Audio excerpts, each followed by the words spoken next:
bonjour à toutes et bonjour à tous. Donc on va vous présenter assez rapidement un petit travail qui m'a amené en fin de compte à collaborer avec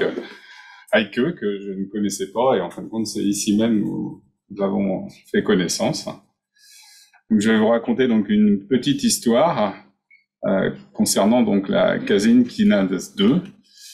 Donc l'histoire elle a commencé il n'y a pas si longtemps que ça, c'était en 2016 où on a eu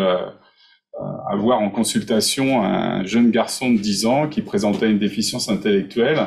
une hypotonie assez sévère, des troubles du comportement, et une dysmorphie faciale qui n'était pas tout à fait caractéristique, et avec un bilan étiologique, radiologique, cytogénétique, génétique ou familial totalement négatif. Donc face à ça, donc on a réalisé un exome en trio, donc avec la mère et le père, ce qui ne nous a pas permis de mettre en évidence de variants dans des gènes qui étaient connus dans des maladies neurologiques ou neurodéveloppementales,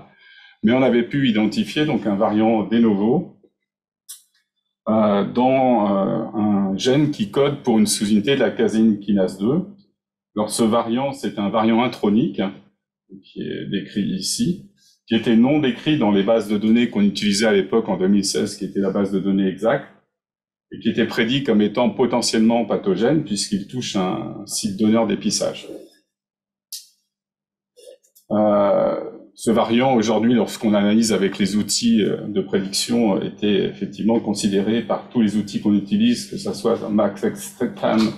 ou SPIP, comme étant potentiellement pathogène. Fort de ce résultat, on a fait un appel à collaboration. En fin de compte, avec Marlène Riot et Karine Poirier à l'Institut Imagine, on a pu identifier un deuxième cas. Donc un garçon qui était plus âgé, qui avait 19 ans, qui présentait aussi une déficience intellectuelle, une hypotonie sévère, une dysmorphie faciale un peu similaire, avec comme caractéristique, lui, d'avoir une épilepsie myoclonique qui était pharmacorésistante. Le bilan étiologique, là encore, il était radiologique, cytogénétique, génétique, familial, totalement négatif.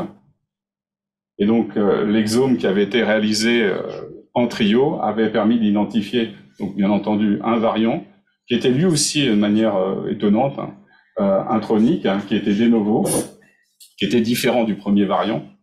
Là encore, on avait un variant qui n'était pas présent dans les bases de données exactes, ni aujourd'hui dans la base nomade, et qui était prédit comme un variant potentiellement pathogène.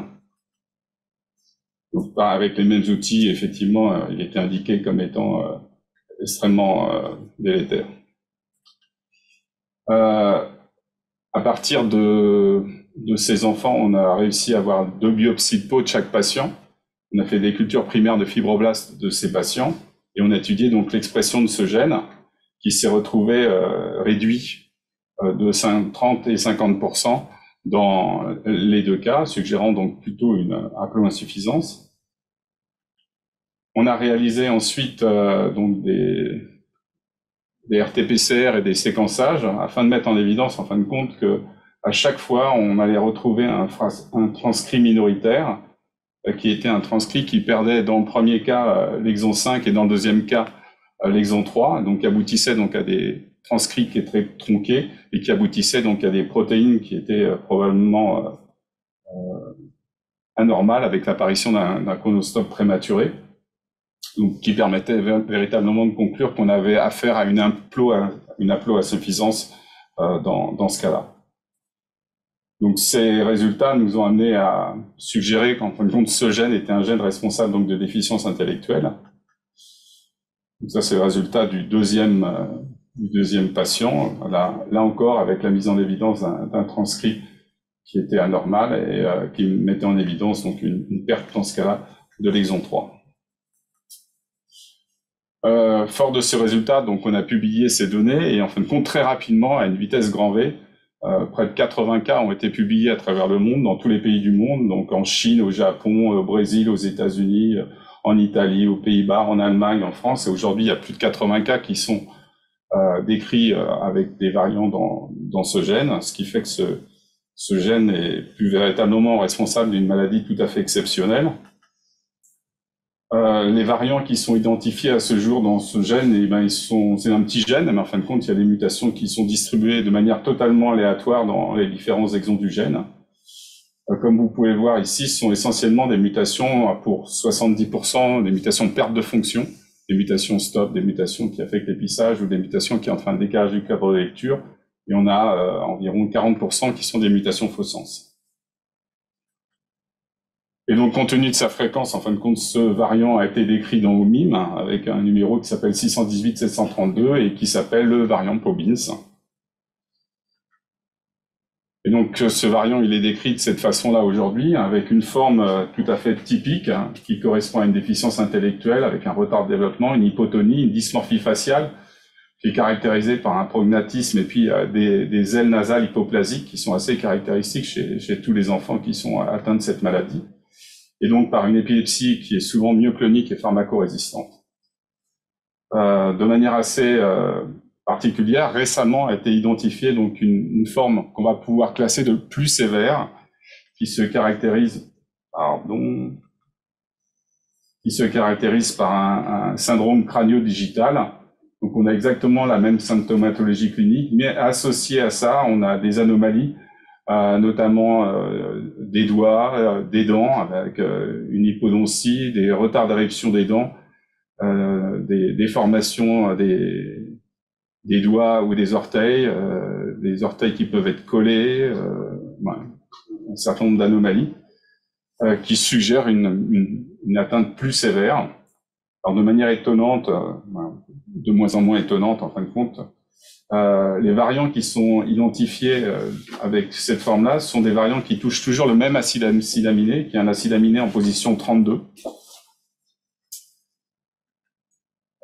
Et donc là, il faut, mais on va vous en parler un peu plus, rappeler que cette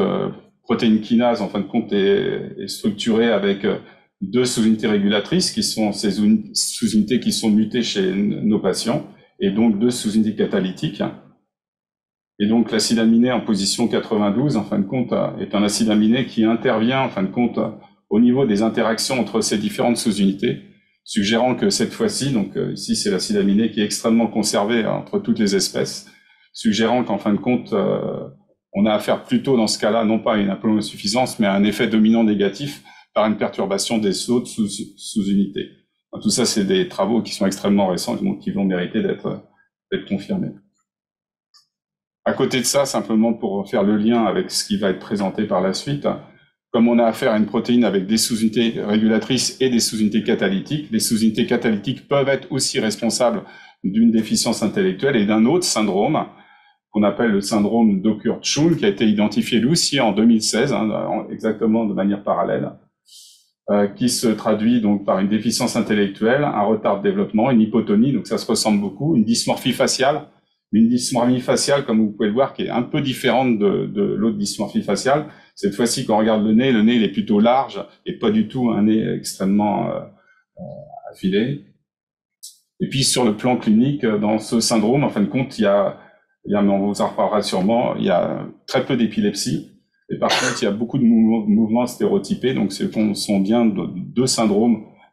qui sont bien différents. Un petit point sur le plan des variations qui sont identifiées. Donc cette fois-ci, on a des variations qui sont distribuées tout au long du gène aussi, mais à la différence de tout à l'heure, ce sont essentiellement des variants faux sens. On a très peu de mutations non-sens, on a très peu de pertes de fonction, ce sont essentiellement des variants faux sens, ce qui n'est pas tellement étonnant, puisque là, on est dans le domaine catalytique, et donc les mutations faux sens, elles n'arrivent pas n'importe où. Elles arrivent essentiellement au domaine de liaison de l'ATP ou du GTP, avec des mutations qui sont cette fois-ci récurrentes, ou au niveau des mutations dans le segment d'activation, qui sont aussi, elles aussi, des mutations récurrentes. En termes de fréquence, ce syndrome est moins fréquent que l'autre syndrome.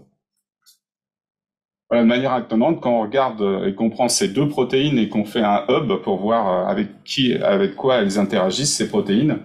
en fin de compte, on s'aperçoit que nos deux protéines, elles sont ici, qui sont responsables de nos deux syndromes. En fin de compte, toutes les protéines qui interagissent avec ça, en fin de compte, sont toutes à l'origine quasiment de maladies neurologiques. Ça va de l'Angelman, Rubinstein-Tabi jusqu'à nos syndromes. Donc, on a vraiment affaire à un hub de pathologie neurodéveloppementale, à la fois neurodéveloppementale, mais aussi psychiatrique. Voilà, je vous laisse la parole et je laisse maintenant Heike vous présenter maintenant ce que c'est qu'un peu cette protéine et les conséquences de cette protéine.